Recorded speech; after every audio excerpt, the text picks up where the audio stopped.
Olá pessoal, sejam bem-vindos novamente ao canal Paixão Analítico. Eu sou Daniel Hammer-Roisman, psicólogo e psicanalista independente.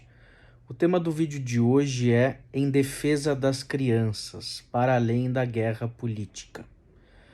Bom, vou começar contando uma situação aí que aconteceu recentemente com as minhas filhas. Eu tenho duas filhas, uma tem 8 anos e a outra tem 5. Elas foram na casa de uma amiga em comum e na casa que elas foram, né, os pais dessa menina começaram a perguntar em quem que nós votávamos, né, na nossa casa, quem que a gente tinha votado para presidente. Elas responderam, né, e essa família começou a fazer um ataque, né, falando coisas em relação ao político que nós tínhamos votado, o acusando de várias coisas. Não vou entrar aqui na questão de em que político que eu votei, não vou citar adjetivos. Meu objetivo é que esse vídeo seja para todos como um alerta, para a gente ficar atento aí aos efeitos que esse tipo de discurso, né, de guerra política pode ter sobre as crianças. Bom, resultado é que as minhas filhas não tinham, né, como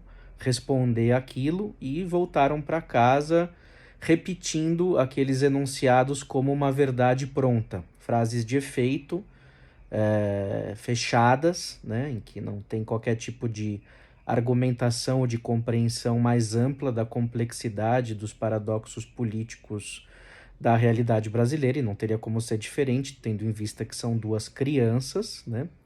E elas voltaram repetindo isso, né? Então, houve todo um trabalho, né, digamos, com elas para relativizar posições, dizendo que ninguém é dono da verdade, que nós eventualmente teríamos argumentos, inclusive, para desqualificar também o candidato que essas pessoas teriam votado, né? E que o importante é, sempre quando a gente ouvir frases muito fortes, frases de efeito, sobre grupos, pessoas, religiões, escolas de psicanálise, teóricos, né? O que quer que seja na vida, a gente precisa ter um discernimento e botar um pé atrás para que a gente possa vir a pensar com a nossa própria cabeça, né?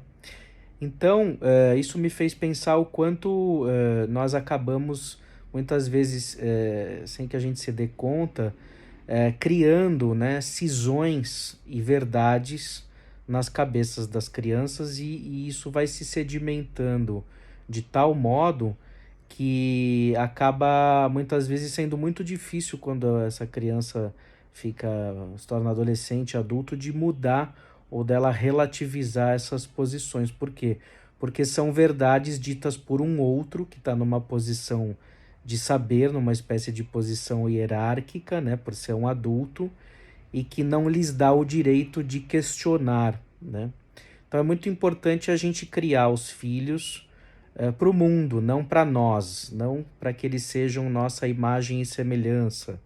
E isso serve para times de futebol, religiões, partidos políticos, escolas de psicanálise, e muitas outras coisas, gostos musicais, gostos artísticos, né? Então é importante a gente pensar numa educação que dê lugar à alteridade, ao fato de que nós estamos ali para dar os subsídios necessários para a vida dos nossos filhos, para eles crescerem com saúde, ou para as crianças em geral, né? E que isso não quer dizer que nós sejamos donos da verdade, nem que os filhos tenham que pensar e fazer as coisas da mesma forma como os pais pensam e fazem. Então, psicanálise é isso, é um exercício de alteridade, de estar com o outro, de cuidado. E eu falo aqui também não só como pai, senão como psicólogo clínico e psicanalista, para que a gente fique atento aos efeitos que isso provoca nas crianças. Tem saído matérias nos jornais mostrando o quanto as crianças reproduzem, muitas vezes desde um lugar de ignorância nas escolas, a guerra política que existe dentro das casas. Então o ódio é um sentimento muito perigoso, porque ele cinge o bom e o mal, ele tem a ver com a vingança, ele tem a ver com um empobrecimento psíquico, porque ele reduz o outro e, portanto, também a que ele odeia a lugares muito específicos, muito delimitados, a um lugar em que alguém estaria numa posição perfeita, né?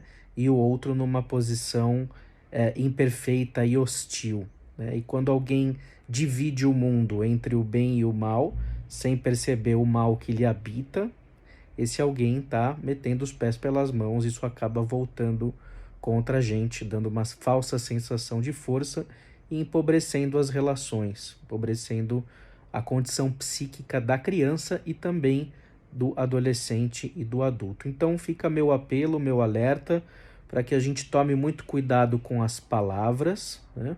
Para que a gente possa respeitar as pessoas e que a gente possa aí pensar num futuro onde as pessoas possam se escutar e se tolerar e se amar cada vez mais.